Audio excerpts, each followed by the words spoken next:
Strategy Executive Chairman and Co-Founder, Michael Saylor. I don't ever slow up, no I don't take shit. I got no love for the fakeness. If you wanna play tough and wanna hate this, I'll always show up. I don't ever slow up, no I don't take shit. I got no love for the fakeness. If you wanna play tough and wanna hate this, I'll always show up and make a statement. I don't ever slow up, no I don't take shit. I got no love for the fakeness. If you wanna play tough and wanna hate this, I'll always show up and make a statement. Everything I do so instinctive and so passionate. Every word I move so descriptive like an adjective. I got a vendetta against people who patented being negative when you should be getting after it. I got facts over tracks, this and that. Spitting slow, spitting fast, I could roast, I could gas. Think I'm okay at last, but I don't know if that can erase all the past. And the pettiness, a reflection of the emptiness. Hilarious, you think you're worth my time, you're delirious. Mysterious, because you hide behind a fake exterior. Inferior, you know I'll always be a bit superior. Get off of me, this ain't no humble brag. I want you to hear words, you can say them back. I want you to feel free from the chains at last, and to believe in what you got, it was built to last, yeah. Now that I've been put through hell, I never got anyone's help. I had to do it all myself. I don't ever slow up, no I don't take shit. I got no love for the fakeness. If you wanna play tough and wanna hate this, I'll always show up and make a statement. I don't ever slow up, no I don't take shit. I got no love for the fakeness. If you wanna play tough and wanna hate this, I'll always show up and make a statement. Gonna learn the consequence of being incompetent. Mental health is confidence, dreams and some honestness. I'm not here to save the day, that's for you to take away. I could play a million mind games, but instead I say something not illogical, something that is topical. Rub it on and watch it go, make yourself unstoppable. Dreams are irresponsible, but they're always possible. If you just believe, you could be so remarkable. Thoughts in my head, a collage and they spread. I'll be great one day, going off of my meds. No, I'm not giving up, no, I'm not giving in. I will make it to the top, taking off in the wind. I gotta make it, I'm saving every day to taste it. I'm patient, but my mind, it can hardly take it. I'm chasing a dream that I've had for several ages. A vacant, modern kingdom for the taking. Now that I've been put through hell, I never got anyone's help. I had to do it all myself.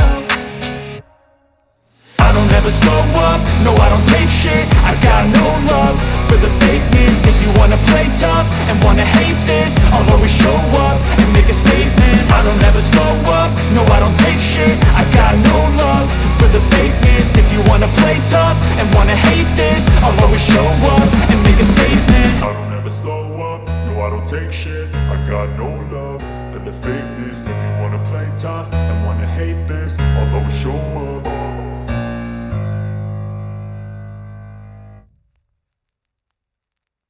Internet. And that idea of giving economic power to the individual in the face of the overwhelming power of the collective, when you feel like the government's against you, the banking system against you, the currency is against you, big tech is against you, when you're the little guy, when you're struggling for freedom and struggling in the face of overwhelming power, you need some advantage. And Satoshi created this network that's based on two principles. One principle is integrity, and the other principle is sovereignty. The integrity, we all know, is there'll never be more than 21 million Bitcoin, and that's enforced by millions and millions of computers and hundreds of millions of people everywhere in the world that believe it's not okay to lie, cheat, or steal. It's not okay to distort the truth. There is a truth. There is a universal common ledger that no one can tamper with, no one can corrupt. Not a nation state, not a company, not a politician. And that idea of a censorship-resistant, unstoppable version of the truth was a first in human history. It was a first. And then the second idea is sovereignty. It's like, well, if there is a truth, can you own it, right? So with Bitcoin, the idea is you can own a Bitcoin and you don't have to trust a bank with it. You don't have to trust the city with it. You don't have to leave it in the custody of a big company. You can take self-custody. So we oftentimes say, what do you own? The only thing you own are your memories. Everything else in this world that you own at the pleasure of someone more powerful than you, and they can take it away from you via force. What they can't take away from you is your experience and what's in your head. And the brilliance of Satoshi was, what if we could put all of the money in the world into the heads of the people? What if what you knew was the password to unlock all of your wealth or protect it, and nobody else could take it away from you? And that's a profound shift, because what Satoshi did was gave us a network where hundreds of millions of people can own and control their economic energy in a censorship-resistant, unstoppable fashion. And that was an idea worth nothing for a year, and then it became worth $1 million, and then it became worth $1 billion, and then it became worth $10 billion, and then it became worth $100 billion. And when MicroStrategy, now Strategy, got into business about 4 years ago, it was worth $150 billion. And today it's worth $2 trillion. And at that time, you were a software company, and you saw this as an opportunity, a different opportunity. We were a software company, and we were staring at a quick death or slow death or take a risk. And you know, when the COVID lockdowns took place and the interest rates went to zero, we had to decide, were we going to sell the company, throw in the towel, or could we find a way out? And this is the challenge that 40 million companies in America have, which is, if you're not one of the Magnificent Seven, if you're not Apple or Google or Microsoft, how are you supposed to compete in a world where trillion-dollar companies have all the power, big banks have all the power, big government has the power? And Bitcoin offered us the way out, because if you recapitalize a company on Bitcoin, you're not slave to the bank, you're not slave to the currency, you're not slave to the local politician that tells you what you can do and how you can use your money. Instead of having the central bank take interest rates to zero and keep them there forever, right? Bitcoin gave us a 60% return every year, because the Bitcoin interest rate is set by a global decentralized system of capital flows. So my company was able to save itself when we switched from Bitcoin, from the US Treasury or the bond to Bitcoin. Our market cap increased from $1 billion to $100 billion. And our enterprise value increased from 600 million to 105 billion. And we went from a $500 million company growing 0% a year, competing against a monopoly, Microsoft, where it's hopeless, to a $50 billion company growing 60% a year that's part of the digital economy. So I feel blessed, and we are very fortunate, but that really motivated me with a mission. And what I realized is Satoshi gave us a way out of our conundrum. Satoshi gave us a strategy that makes a small company big and powerful, that makes the individual more powerful than the state, that turns the power balance between the collective and the individual on its head. And the secret to that is this powerful worldwide network that puts the individual first, that's uncorruptible, that anybody can join, that gives you unfettered, uncensored property rights. Well, to that point, I had spent the last couple of days preparing for this and had a list of questions for Michael. And about 10 minutes before we sat down on the stage, and he goes, let's talk about why Bitcoin is conservative. Let's talk about why this is your coin and this is your industry. So, Michael, how is Bitcoin conservative? Why should it be important to this audience, the largest conservative conference in the world? Bitcoin literally represents the conservation of energy in cyberspace.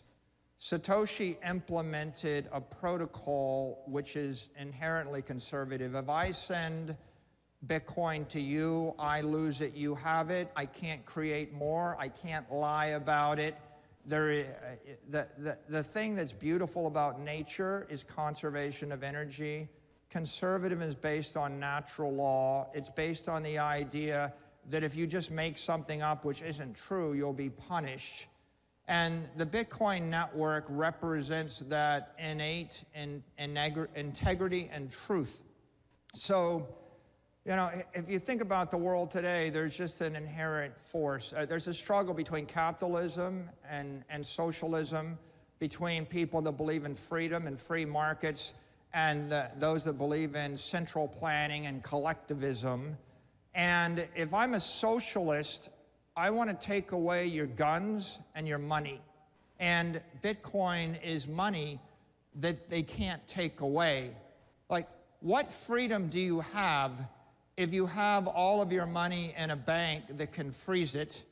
What freedom do you have if you have your money embedded in a currency where someone can print 4x more of it without your approval and debase it to zero? What freedom do you have if you own real estate in a city where the mayor can put rent control on it or expropriate it, or the governor can tax it away from your family? What freedom do you have if all your wealth is in a business where the government can tell you you can't operate, shut down your pipeline, tax your employees, tax your income, regulate your product? And the answer is, you only have conditional freedom until the government changes and they just take away that freedom. And then when they take away your wealth, when they take away your economic power, they're going to starve you to death, and then you've got nothing. So Bitcoin represents putting your economic wealth in cyberspace. It's beyond the reach of the mayor, beyond the reach of the governor, beyond the reach of any nation state, beyond the reach of any other company that would do you harm. It is the first time in the history of the human race that you can bind economic energy tightly to an individual, to a family, to your company, and you don't have to ask permission to have economic wealth, to have money. And you don't have to live in fear that someone gets up on a morning and just takes it all away from you to power you down. And so if I am conservative, I want a family, I want a company, I want freedom. Well, how are you going to pay for it? And if you live in a country like Venezuela and the currency goes to zero, you're going to be begging for food next week. Wouldn't it be great if I could take the wealth of my family and put it into a network that no one can loot, no one can corrupt, and at the end of the day, I don't want to gamble my future. I don't want to take my life savings and gamble in the stock market. I don't want to take my life savings and gamble that the mayor of the city won't just take my property away from me. I actually just want to own the wealth. I want to own my money. And Bitcoin is a way for you to convert your capital into digital capital that will last 1,000 years. Your country will be, your company, your country, or your family will be wealthy for generations to follow. You don't have to live in fear. And when you don't have to live in fear, when you have economic independence, you can actually stretch your time horizon out, and you can build an institution, you can build your family, you can build a life for yourself. Michael, you talked about several things there. One is wealth, sovereignty, agency, the ability to come in and for someone, a mayor, a city councilman, to take what you have. We've seen that happen from New York to California. A lot of us have been subject to this. And then you also talk about leadership. We have President Trump. We have the greatest leader our nation has ever had. He's compared to George Washington. People love him, we love him. He sees Bitcoin, he sees the digital asset industry as an exceptional opportunity. How can America ensure its dominance moving forward?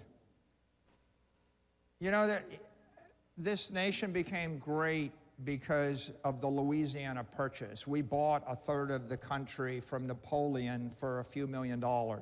Then we purchased Texas and California from the Mexicans for a few million more. Then we purchased Alaska from the Russians for a few million more.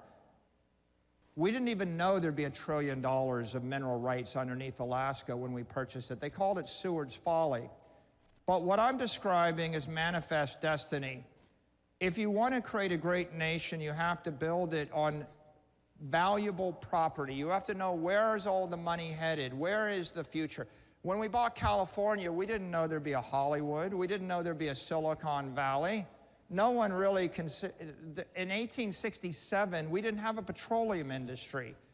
And so where is the money headed in the future? The money's headed to cyberspace. Bitcoin is property in cyberspace.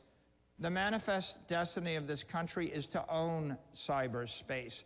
And I think that President Trump understands the value of owning scarce, desirable property.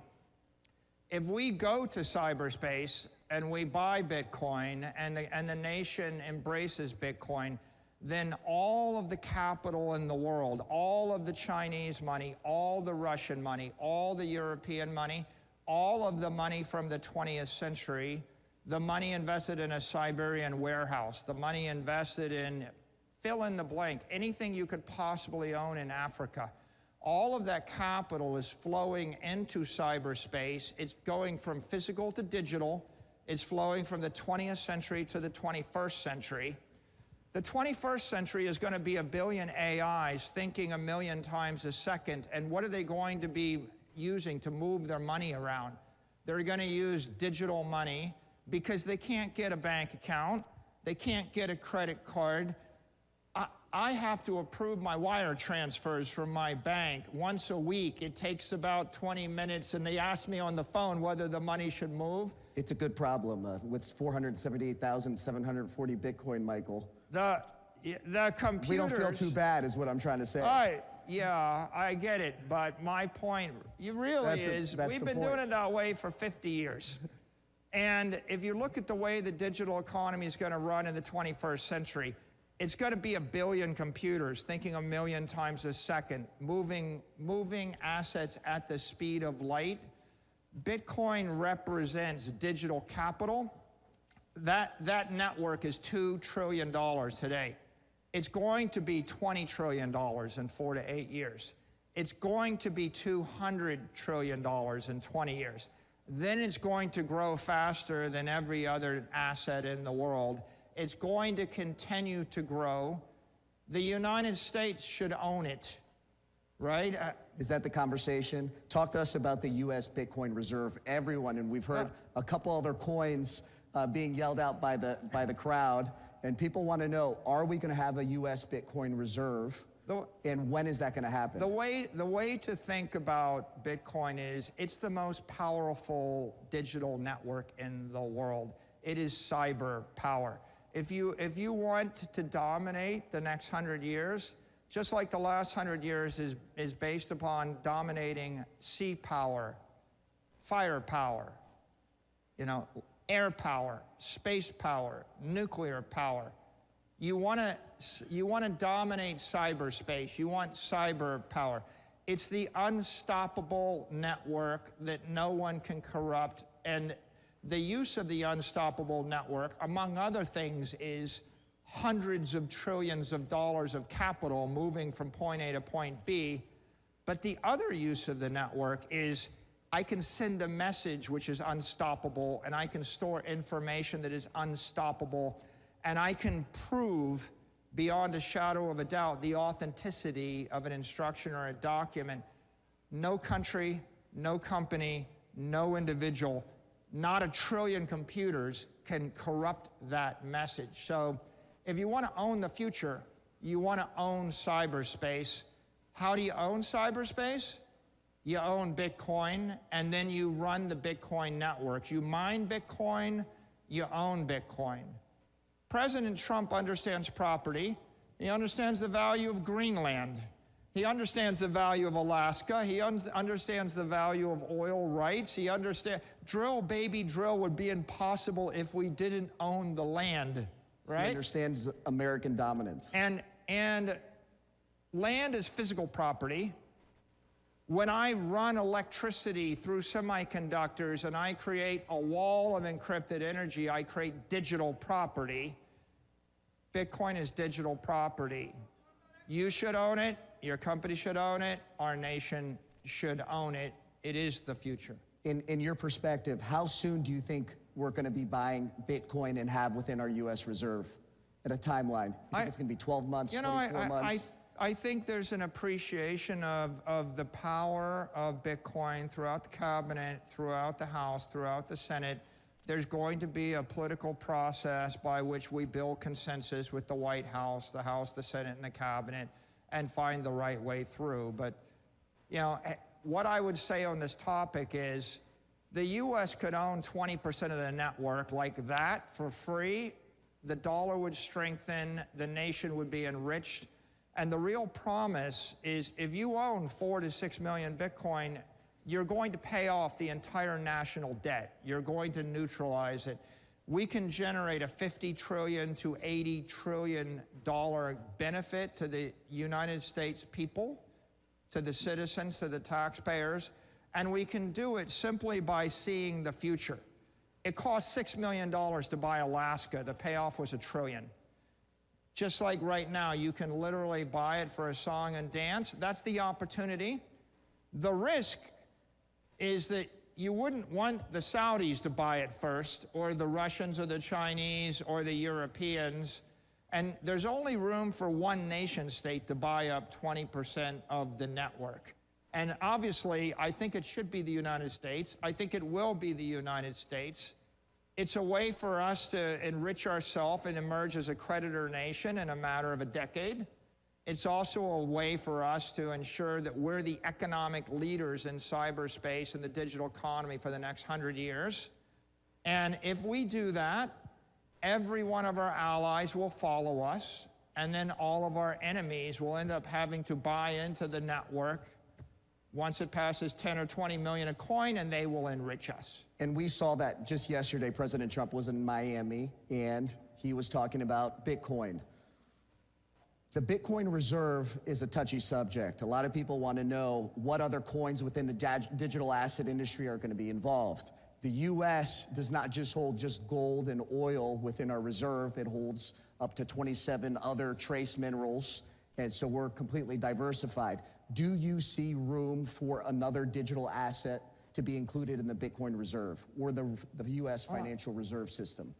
I think the key thing to keep in mind right now is that Bitcoin is a commodity. It is an asset without an issuer.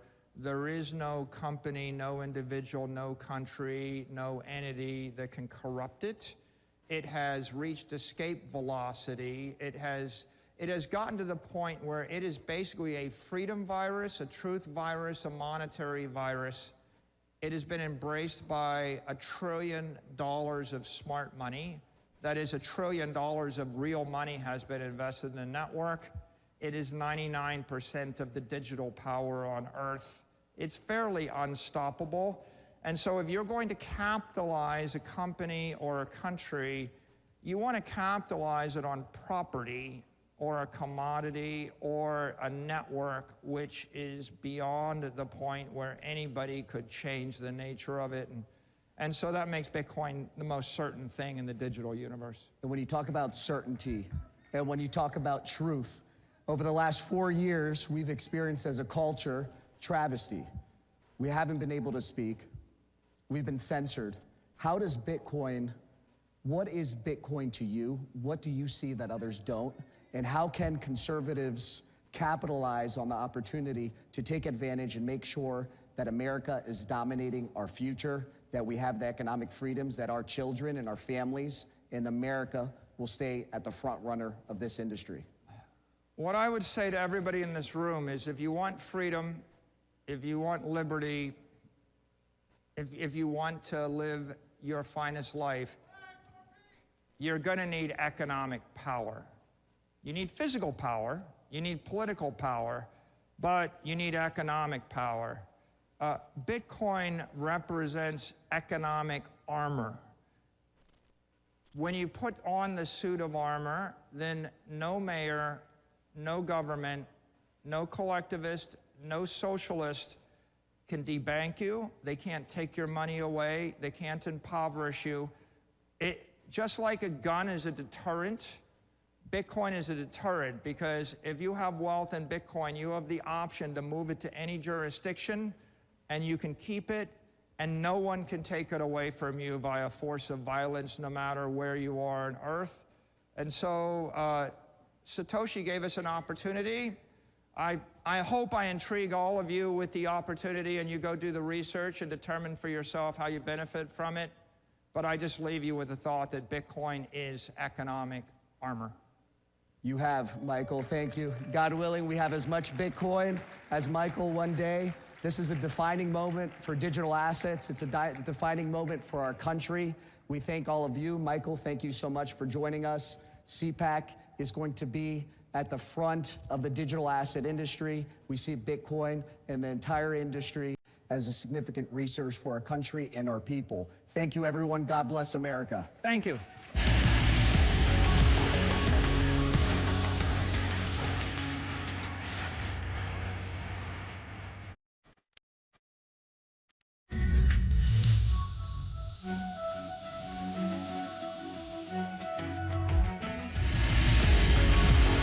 Ladies and gentlemen, this is Republicans for Weaponization Control. Please welcome Chairman of the House Committee on Oversight and Accountability, Representative James Comer, Counselor to the President Donald J. Trump, Alina Habba, and your host, editor of townhall.com, Katie Pavlich.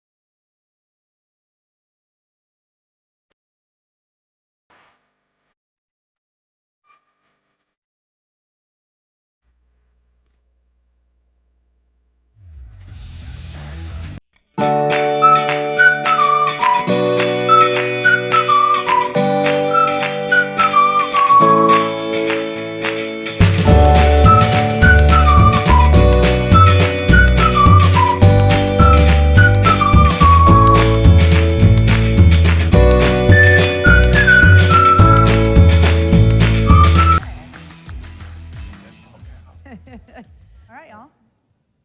Good morning, CPAC. How's everyone doing? Well, it's a wonderful time to be in DC. It is my, I think, 16th CPAC. It is Alina Habba's first CPAC. Congressman Comer, how many for you? Two. Twice, okay. Yeah. Good. So we are here this morning to talk to you about a number of things, but most importantly, one of the most pressing issues of our time, and that is the weaponization of the federal government against its citizens. And we have no one better here today to talk about this than these two. Alina, let's start with you. You've gone from working for President Donald Trump as his attorney with the lawfare as a private citizen to now being in the White House and seeing how the government is still being used to thwart his agenda through the courts. So maybe just take us through a journey, a little bit of your experience and maybe some of the differences. Yeah, it's my pleasure. I mean, I always say I'm happy to not be outside a courtroom for once and have President Trump where he was supposed to be, which is in that Oval Office. So thank God for that. But I think when I came to, and yeah, my journey's been a strange one for an attorney, right? I always say this, you should not know who somebody's lawyer is. That should not happen in this country. And unfortunately, but fortunately for us, because we're gonna fix it now, they really took a misstep in their calculations when they used courtrooms, AGs, and DAs to try and take down political opponents. When we won the election in the most sweeping mandate on November 5th, I thought that was over. Mm-hmm. I really did. Every state, and I think it was a lot because of what they did with lawfare. And then we got to the White House, and we started doing exactly what America voted for us to do. Cleaning up getting rid of bureaucrats that are making money on taxpayer dollars, doing all the things we promised, and then again came the lawfare, and I feel like I'm right at home. So, well, welcome to Washington. We're unfortunately, the desperation is something that I thought would end when the American people spoke so loudly on November 5th, but they have not. They've just become more desperate, and now we've got them singing songs in New York and Chuck Schumer's holding beer cans. And yeah, it's quite the scene. They're a little rudderless right now, that's for sure. So Congressman Comer, you are the chairman of the House Oversight Committee, one of the most important committees that we have on Capitol Hill. And you've been working for years to expose the way that the Biden administration was attacking not just Donald Trump, but also the American people who support him. And if you look at what's been happening really starting under Barack Obama, when they used the IRS to go after conservatives, this is not something that it just started. It's been embedded inside the federal government by the left. So now that you've been through the process of doing oversight with the Biden administration, how are you now working in the Trump administration with a new government and Republican control to really try and change some of these things so that Americans aren't being punished for having certain political views? Well, for one thing, I've had conversations with Billy Long, the new IRS commissioner, as well as Kash Patel, who hopefully in a matter of a couple hours will be the next FBI director. Our staff's communicated with Bondi's staff, and we've given them specific instances of where bureaucrats have abused their power. I think a lot of times that these bureaucrats, they do things, and even when they get caught, nothing ever happens. And what we want to do, and what our committee wants to work with the Trump administration on, is holding these deep state bureaucrats accountable. At the very least, they lose their job. Hopefully they get drug in for depositions. But at the end of the day, we've never seen a more weaponized federal government. It's not just the judiciary, it's the entire federal government. It's the IRS, it's the FBI, the CIA. We've got other agencies, the EPA, I would argue. They've been weaponized, and all the people that Trump put in office are disruptors. That's why I strongly support him.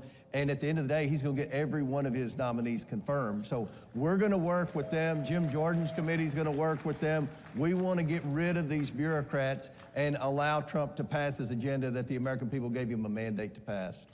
Yes. So during the election, one of the big slogans from the left was, we have to do this for the sake of democracy. And it's becoming more and more apparent as the Trump administration gets underway with President Trump's direction that it was really about protecting the bureaucracy. Right. So, Alina, the president has signed more executive orders than any president in history in his first first month in office. Today is the anniversary, or the month-anniversary, right, yes, since January 20th, since the new administration took office and was sworn in. But he can sign these executive orders, but he has to have help from the federal government and from Capitol Hill to actually implement them. Yeah. And now you're also seeing a number of judges trying to get involved to stop his use of executive authority. Can you talk about the judges continuing their lawfare and whether they actually have standing when it comes to blunting some of these orders and saying he doesn't have the power in the executive branch to do what he's doing? Yeah, of course. I mean, you know, it's a lot like what I spoke about before. This is desperate times for them. And I'll say this, I think that if you are going to fix a car and you don't look under the hood, how can you fix it? So what we're doing is taking a good hard look under the hood of where the money was spent, how it was spent, and their attacks, for instance, on Elon, we were discussing this. It's so baseless. It's so ridiculous. The fact that they're upset, for instance, yesterday, Governor Hochul in New York, that she's going to fight our administration tooth and nail for stopping congestion pricing. Congestion pricing in New York is ruining tourism. It's stopping people that work there from driving to work. Their subways are not safe. These people are caring more about their next election. They care more about their face on TV and their politics than they do the people they're supposed to represent, the constituents that voted for them to do the work. Unfortunately, they've taken that to courts. And we've seen it, we've won, we always win, we keep winning. I mean, even Chutkan said it. Look, if they had it their way, our guy would be in jail right now, and that didn't happen. And instead, we won in the most profound way. The American people are happy with what we're doing. And the amount of executive orders that we are pummeling on them is because we have that much work to do. We have to correct 4 years very quickly, and we are all committed to win. And we're gonna keep winning. Congressman, you want to weigh in on the role that Capitol Hill has, especially with Republican control in Washington now, to make sure that these executive orders are implemented in a way? Right. I have a bill in the House. Mike Lee has the bill in the Senate. We're going to do everything we can to pass that legislation to expedite these executive orders and to put them into law. So whenever the next president comes around, they can't change them by executive orders, because what Trump's doing is what's best for America. It's common sense. He's restored common sense back to Washington, D.C. He's getting the government and the bureaucrats out of the way of the private sector, and we've got to make sure that becomes the law of the land. And I think the support's there in Congress. There were a few members of Congress on the Republican side in the House and the Senate that stuck their toe in the water to try to defy the president, to try to obstruct the president. To try Rhinos. Hey, well, I think they're on the team now. I think they got the message from their constituents back home. They listened to their people when they went home, and they're on the Trump train now, and hopefully we can drain the swamp and make America great again. So everybody knows that Elon Musk has been leading his team of Doge and rampaging through a number of federal agencies in Washington, D.C., which we are loving because there's so much waste, fraud, and abuse. But as we continue to see more of what they're uncovering, yes, of course, we see these silly pet projects like Sesame Street in Iraq, for example. But we're also starting to see a massive issue of actual corruption that has occurred. For example, it was reported, I believe this morning by the Free Beacon, that Stacey Abrams, who is, Georgia's darling, ran for governor twice. She was involved in a lot of voter initiatives there, got a $2 billion grant from the Environmental Protection Agency after only managing $100 at a nonprofit that she started. Yeah, it's the NGOs. Right. So, Congressman, talk about what the Oversight Committee is doing with these new cabinet members, like Lee Zeldin, for example, at the EPA, to really root out this corruption and this infrastructure the left has built in D.C. to really push their political agenda on the entire country. We're going to work with the administration. When they identify something that they believe is fraudulent, we will follow through with investigation, with subpoena power, follow the money. That's what we did in the Biden investigation. We got the bank records. A lot of people say, well, go after the tax records. Let me, as someone that's been involved in banking, tax records don't always tell the true picture. The bank records don't lie. And one of the things that we're working on, we go through a thing called the suspicious activity reports, where banks identify fraudulent behavior. Banks usually catch when something suspicious happens. If there's an account that had a $100 balance, which is probably the minimum to open an account, and then all of a sudden they get a multi-million-dollar deposit out of the blue, that raises a red flag. And the banks report that to Treasury. So that's where we're going to be following the money. We're doing this now with Act Blue. And I think we're going to have some very interesting information to come out very soon on Act Blue. But we're having a hearing on March 5th with the sanctuary city mayors. We're bringing in the mayors of New York, who's not a bad guy, the mayors of New York, Boston, Denver, and California. And Philadelphia. And we're bringing them in, and these, other than the New York mayor, they have tried to obstruct what Tom Homan's doing and obstruct the deportation efforts. So we're going to let them explain that to the American people. But one question we have is, who's been paying for this? And I believe you're going to see there are a lot of government pots of money that have been funneling through these NGOs, these non-governmental organizations.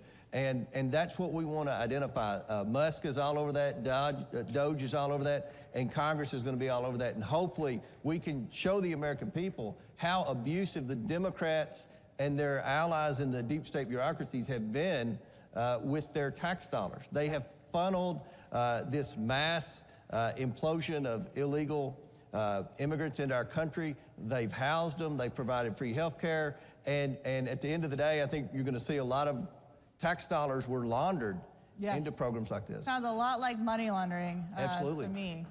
So, Alina, when it comes to these NGOs, there's been a lot of lawsuits that are filed by leftist groups to try and get judges involved in stopping the taking away of the funding, or even giving Doge and Elon Musk and his team, who's a special government employee, much like Anita Dunn was under Joe Biden and others in previous administrations, to keep that kind of funding. But it does seem like there is a lot of corruption, not just maybe something that got lost in terms of going to the wrong place. Yeah, no. I mean, it's very clear. You don't have to be a rocket scientist. When you have a line item of trillions of dollars that does not get traced to anyone or anything but entities that are run by family members of bureaucrats, that's a problem. You don't have to be a lawyer to know that ain't good. Yeah. And the end of the day, look, even yesterday, they tried to file these restraining orders. There was a bunch of individuals that said, oh, we're being hurt by this, and it was denied. And that was actually by a very liberal judge in D.C. Who sat on a lot of the January 6th issues for President Trump and other people. Look, at the end of, this is what I can say. We have been, I think there's 70 lawsuits that have been filed, and I was speaking to Elon, and I said, you should put in Times Square a ticker. It'll say on the top how much money you're saving, and then on the bottom, we're gonna put one about how many lawsuits get filed. One will go up, one will go down very quickly. But they do that when we're winning and when we're hitting them where it hurts. So desperate times call for desperate measures. You see all these AGs and DAs trying to come in. You see individuals, but they're not winning. And the only people that are winning right now are American people. Right, the taxpayer. We are winning. And it happens to be tax season, so everybody's filing their taxes, going, if I don't pay the correct amount or miss a couple cents, they'll threaten to throw me in prison. And now's a great time for don't worry, we're firing a bunch of the IRS today, so don't worry. Yes, indeed. That's great.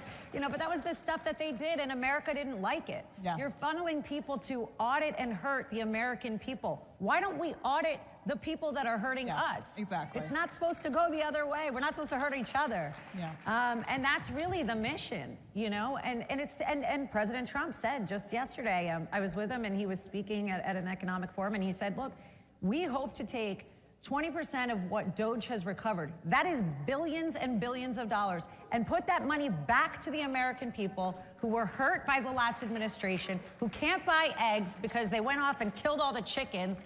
But it's just ridiculous. Yeah. And we have to get back to common sense.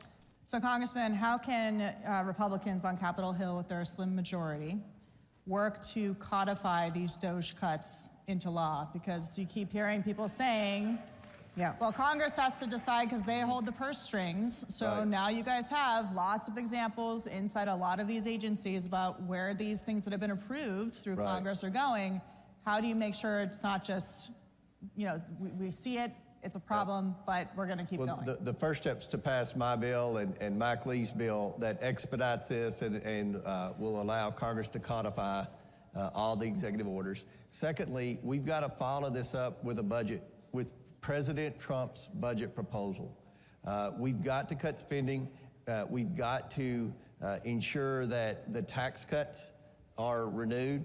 This budget reconciliation bill is huge, and the reason this needs to be a very large bill is because this is the only vehicle that you can pass through the Senate that only takes 51 votes.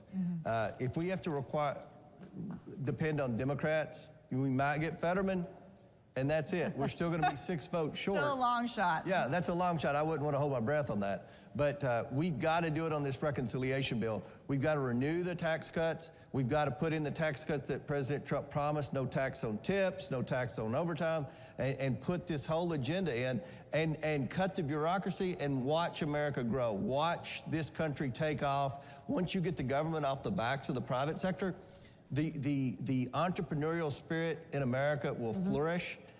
Americans will prosper, and I think Americans will start to regain a little confidence in their government again, all because of President Trump's mandate and because of the work that everyone in this room did to get President Trump elected. And deregulation, of course, is a big one. The president has promised for every new regulation, they will eliminate 10 of them. We only have a few minutes left.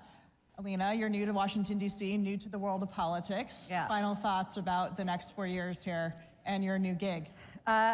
First of all, it's so exciting. I never thought I would live in the swamp that I hit on TV every day, but here we are. And I knew he was going to win. I wasn't sure if I was going to come, but I'm glad I did. I mean, it is such a blessing to be in the West Wing with the greatest president that I've ever seen. in my lifetime. In the past, I mean, it is the greatest joy. And having been there with him through the fight to get here, I think is why we fight so hard. I go to work every day. It is a blessing. I fight for the American people every day now. And I had been started fighting for President Trump, but now it's for all of you. And it's an honor. I mean, I've gotten to do things like child trafficking issues, and I'm speaking to the Middle East. And you have a platform to help not just America be strong, but help the world be peaceful and great. And it's really America's strength that runs that. And I'm excited. It's been a real blessing, and God's given me a real chance to do some change with President Trump. I'm excited. Congressman Comer, what's next? I know that you guys have a lot. You mentioned the Sanctuary City hearing on March 5th. People can tune in for that.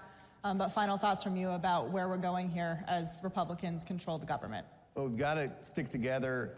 I'm seeing more coordination between the House and the Senate than I've seen in the 8 years that I've been in Congress. This is because we have a strong president. We have a strong president that's put in disruptors. The members of Congress that don't like, that love the status quo, they went back home during Christmas break. They went back home after the first weekend when Trump started making his proposals and putting his people in place, and they heard from their constituents. And the American people support President Trump's agenda. And I think Congress understands that. I think even the members that we sometimes get frustrated with in the House and the Senate, I think everybody's on board. The president's popular, and the people have delivered a message. So hopefully we're going to be able to pass his agenda. And I think that the savings that DOJ is finding, it's just ironic that the Democrats are exposing their true colors. They are obsessed with Elon Musk. They have lost their mind over Elon Musk. And that is the hill they've chosen to die on, to protect the bureaucracy when the Republicans, being led by President Trump, want to end the bureaucracy. So I think we're going to get a lot done, and it's all because of President Trump. Yeah, they're destroying their infrastructure, and they're very afraid about what their political future looks like. Thank you both so much for sharing your insights today. We'll be watching all of it. CPAC, have a wonderful weekend. Thank you for coming.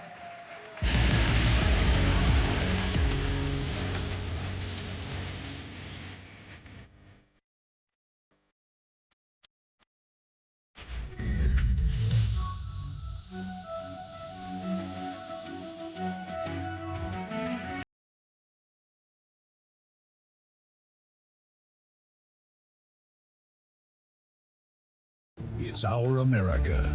We conquered it. We built it. Great values like honesty and fairness. Great courage. A great nation needs a free press. Newsmax is it. 30 million Americans regularly go to Newsmax when they really need to know. They watch Newsmax TV at home. On the free Newsmax app, they go to Newsmax.com. Start today. Newsmax is real news for real people. Every institution today is under attack. The home, the church, the government. And many people